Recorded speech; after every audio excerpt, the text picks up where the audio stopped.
This segment we will be looking The striker. Ooh, self. I feel like you should echo after you say that. Yeah. By the striker.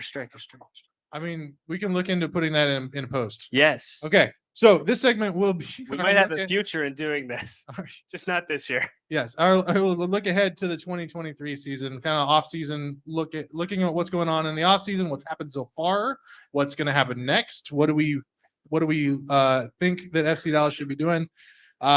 With us this segment is Sam Hale from FC Dallas Radio. Welcome, Sam. Hello. And look who the cat dragged in. It's Garrett Melser from FC Dallas. How's it going, Garrett? Good. Reporter / media dude. Something like that. Yeah. And social media subject matter expert. It's Eddie Cotton. Thanks for showing up, man.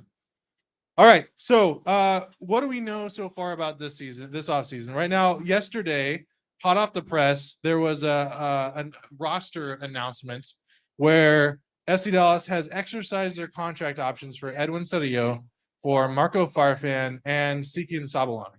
And then they did not pick up the contract options for Lucas Bartlett, Matt Hedges, which we're probably going to talk quite a bit about here, I'm assuming. Eddie Manjoma, Nanu, Joshua Quinones, and Nicky Hernandez and Thomas Roberts, and just a slew of people, Khalil Medkar and Benny Redzik. So a lot of I didn't think you were actually going to read them all, but I know.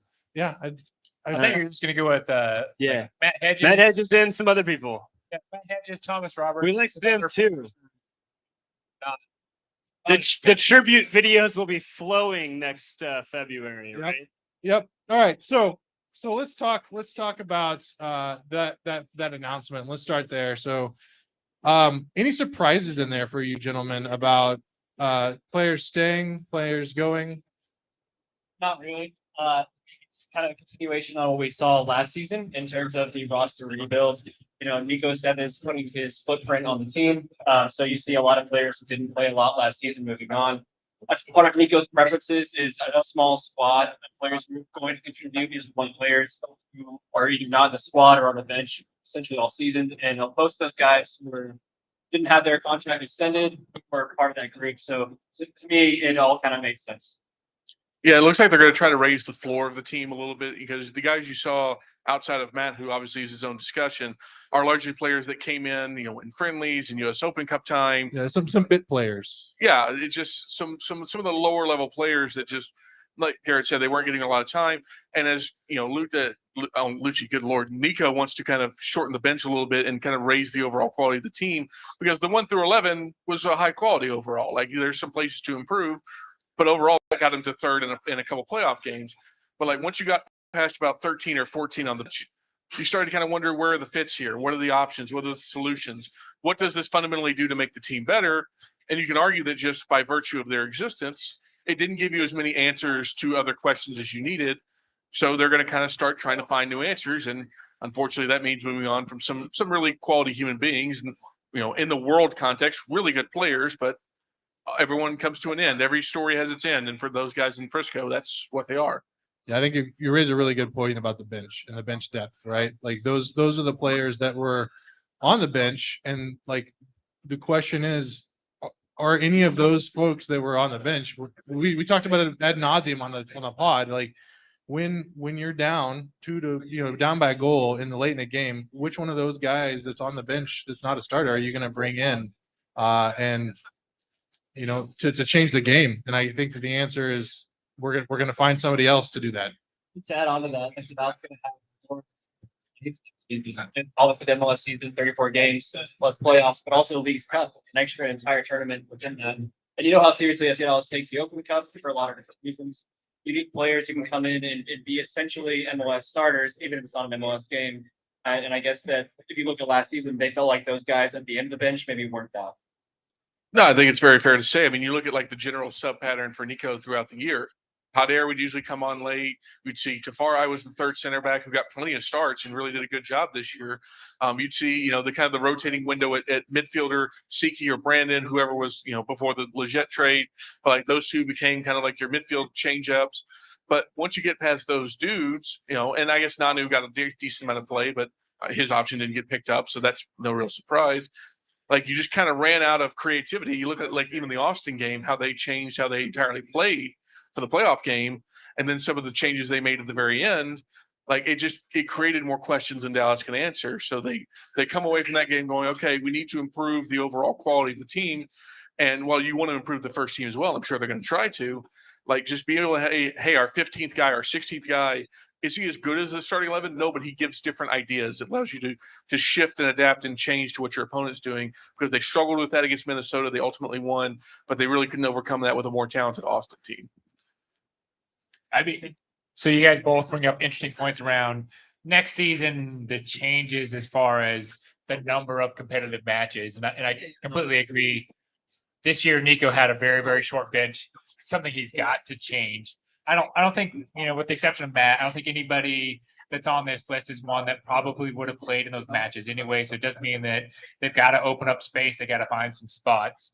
I would say as an FC Dallas fan, probably the one that I'm both sad and happy about is probably Thomas Roberts, which is, there was a lot of hope for him coming up through the academy that he would, be a really key player for this club going forward and have like a career here. But in some ways, it's also to see him leave. I'm hopeful that someday FC Dallas regrets it as a fan. But it's also, in some ways, it's kind of sad just to see him leave. I got to give Buzz credit for creating this aura around Thomas Roberts. Every player who was on the FC Dallas first team from the academy was amazing in the academy. It doesn't mean they all turn out to be MLS contributors. That's just how it is. It's just such a high level. It's such a hit there. And So you're saying it's Buzz's fault? no, I'm not saying You're trying to create stuff here, Tristan. around Thomas Roberts in fans circles. I think Buzz had a lot to do with it. I think he was conducting that train in a lot of ways. But there's a lot of players who were let go who showed more on an FC Dallas shirt than Thomas Roberts ever did. He looked good for North Texas many times, but that was never a consistent thing. There are plenty of FC Dallas players who did just as much. And so I'm just always interested by the Thomas Roberts love that he gets, considering there are players on there who did plenty just as much as he did. And on that, I saw him several times in training, and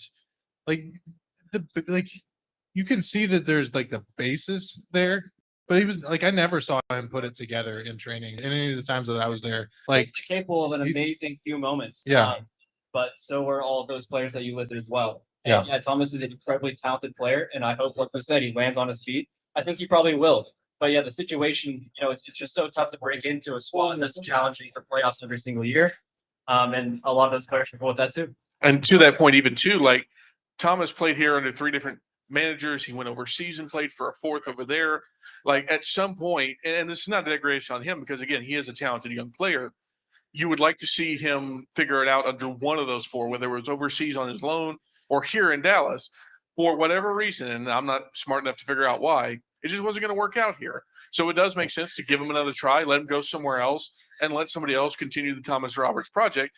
And it's probably best for everyone, because now he's no longer in Dallas. That kind of specter that hangs over him is no longer there. He gets a fair chance. Dallas gets, it's a clean break. It's probably most fair to everyone. But there was a guy who was on that list who, no doubt, has proven that he's capable in this league. Well, yes. And that's Mr. Matt Hedges, and I don't know how much you guys can comment on Matt. I think that I do think we're hearing that there's contract negotiations, conversations continue with Matt. But I do think that looking across the league from a center back perspective, even at his age, thinking about the injury that he had last year and the way that he was able to come back, I still feel like he's a top competitive center back. That, to me, Matt Hedges, one of the things that's interesting about him is he's never been like a really, really physical, fast guy. He's been a really, really smart player, which means to me, he's likely got a couple more really, really good top level years. And keep the concussions at bay. Yeah, exactly. But Yeah. I think that, I mean, for me as a FC Dallas fan looking at this club, I mean, center back is a place we don't have a lot of depth. Keeping Matt, I think, to me is key. I mean, I'll do it. I'm not an employee. I can probably do this. So, I mean, the facts are what they are. Like, they declined his option. They've been negotiating a contract. That all is very well known, and that is the case. With Matt, I think you're correct that he does have good years left. I mean, he's only going to turn 33 next year. I think he showed this year that he is a productive player on a good team. I don't think that's up for dispute.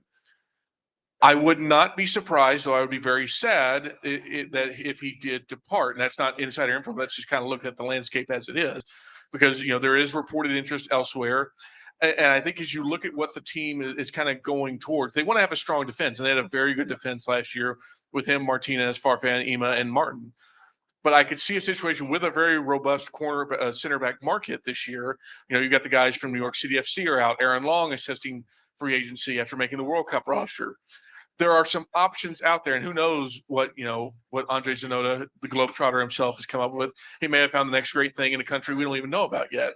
I mean, heck, if we want to get really big and bold, Miles Robinson isn't happening in Atlanta. Who's to say you couldn't pull off something like that if you want to just get really big? That's not a report. That's just an idea. So, like, if Matt doesn't, You heard it here, folks. Yeah. I'll take credit if it does come through, but if it doesn't work, you never heard it here. But you look at just kind of like what Matt is. He is a little bit older. He is an incredibly smart player. And I could see a scenario where the coaching staff looks at it and goes, Matt, you're an incredible player for what you are, but we might want to move in a little bit of a different direction in what we're doing here. That doesn't mean you're not good. It's more about a system idea. Now, the bad part about that is he is the captain. He has been here for so long. He's one of the longest tenured players in the club history. So the emotional response is very fair. It's very natural. I don't have any idea what's going to happen, but I could definitely see a world in which Matt Hedges is not here, and that makes me sad on a certain level. But that doesn't mean I don't understand it, especially depending on what else could happen. So I'm not going to speak for the club, but I think talking about somebody like Matt Hedges without asking the question, what does Matt Hedges want to do with the rest of his career, is kind of irresponsible. And so I would say Matt Hedges kind of holds the keys to this entire situation, depending on what he wants to do. If it sounds like he's happy here in Dallas, it sounds like he enjoys playing for the Nico and this new system, but it also, nobody's really gotten, none of the reporting's really been, what does Matt want to do? It's more been the club doesn't want to pay Matt whatever this contract option amount is based on past performance. And that tells you where the sourcing is coming from too, like on a certain level. Like, Matt's not going to do his business in public. That's definitely not his personality. He's a very I thought Matt's really an outspoken guy. No, he yells from the rooftops. He was supposed to be here, but I guess he got lost. No, like, he went to Four Nations Brewery. Oh, that's true. Yeah, he just That's jerks. Yeah, he couldn't find parking. That does happen, but you raise an interesting point. What does Matt want to do? And I'm not trying to speak for him, but just kind of getting to know him over the last year, he seems like a guy that is enjoying himself here. But at the same time, he has been here for over a decade, and with international things calling, and you only get to play soccer for so long. Like, we're told at some point we all can't play the game. Some of us, like me, are told at like 7. Guys like him are like 35, 36, maybe even older. I can understand if he's like, hey man, am I happy here? Sure. Am I, can I raise my family here? Can I make good money here? He absolutely can. And he'll go out a club legend even if he never plays another second of football at FC Dallas.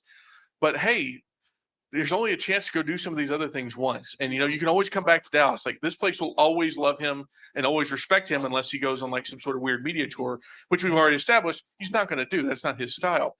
But like, maybe he wants to go play in Saudi Arabia. I mean, I was telling these guys in the break that based on some Instagram posts, like, they've already got the Christmas lights up, the trees up. I mean, like, they seem staying for at least through the winter.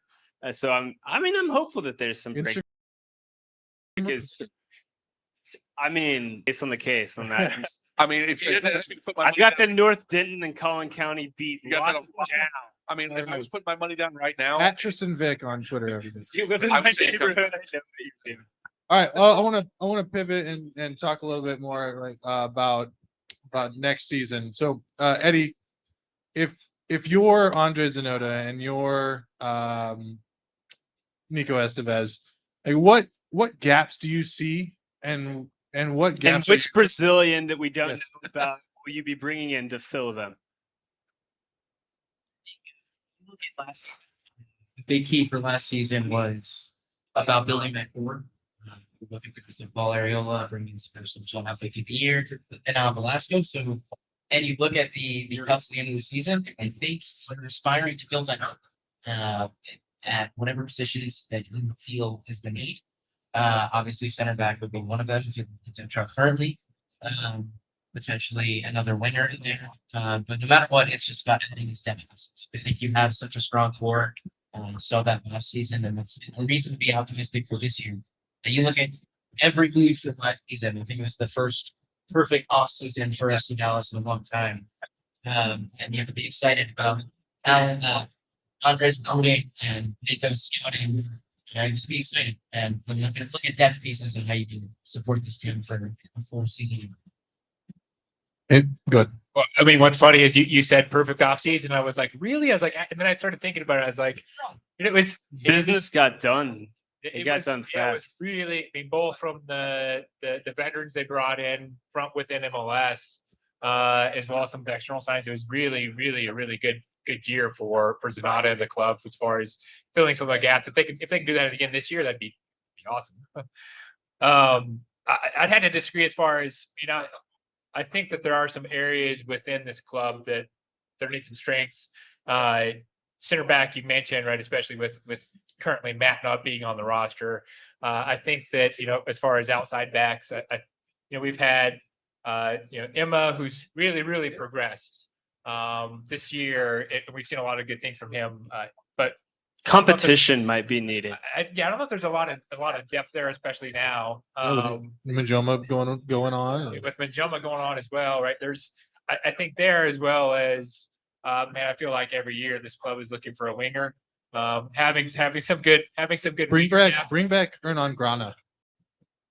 having No, outside of no, that, no takers? That's like goes way back to the first season, I think, of this show when Dustin was like, Hernan Garada is amazing. He's going to be an all-star. And I was like, he's on loan. He doesn't even he's not even contracted to us. And he's like, but he made the all-star team. And I was like, you'll learn. That is not an indicator of future success. I learned. Narrator, I learned. All right. Well, I think we're kind of running on some time limits here. So I wanted to get out of here without mention. I didn't want to get out of here without mentioning. we're not going to do off the field though. I mean, I was curious off the field. I think Bold scoops, hints. off the field. I mean, honestly, Is Tex Hooper going to have flaming horns? I mean, there's a lot of potential. what's in store with this new era? I talked about this more than we built last season. The biggest thing is we brought in someone that's done with. And from a content perspective, I only have 3 months of editing. So I'm looking forward to a full season being able to work with Legit and Becky G, put out the best Becky G content. Hell yeah. That's what the new era really is. Okay, yeah. How much can we get Becky G on our social? I would beg at least 40 to 50 times. We play 40 to 50 games, 40 to 50 times. I got a question for you. So on the social media scene, is there a player that fans keep tweeting at you that FC Dallas needs to sign? That used to come around. Messi. Well, besides Messi, yeah. I thought we already signed him. That's not. Okay. Right now, Ooh, let's I not mean, do that. if you watch Welcome to I Wrexham, hear he's available. you watch Welcome to Wrexham, they signed the guy that everybody was telling them about. Shake it up. Doesn't he have people a some- warrant out for his arrest still? Can't come to the US. no matter what, rumor. Once you see one rumor, you look at either 1,000 tweets from the fan base of the original player saying this player is amazing, which means they're not, or 1,000 tweets saying signed him, which means they're great. So when the Velasco rumors came up, that was thousands of tweets in Spanish that I translated on probably every single one. Everyone saying I should never sign out last November. That's how I knew. That's how I knew we were doing it. It's a perfect indicator. All right.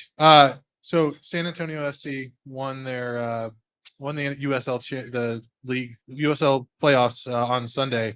The league championship. Yes. Nicky Hernandez was on that team, and on loan, right? So on Sunday he wins the USL championship. On Monday, he's cut by FC Dallas. What a roller coaster! Life's fun, ain't it? Yeah, I don't know. That was my last thing I wanted to talk about. These things do happen. I think Nico is he looked really hard. I mean, Nicky was one of the few guys to go on loan.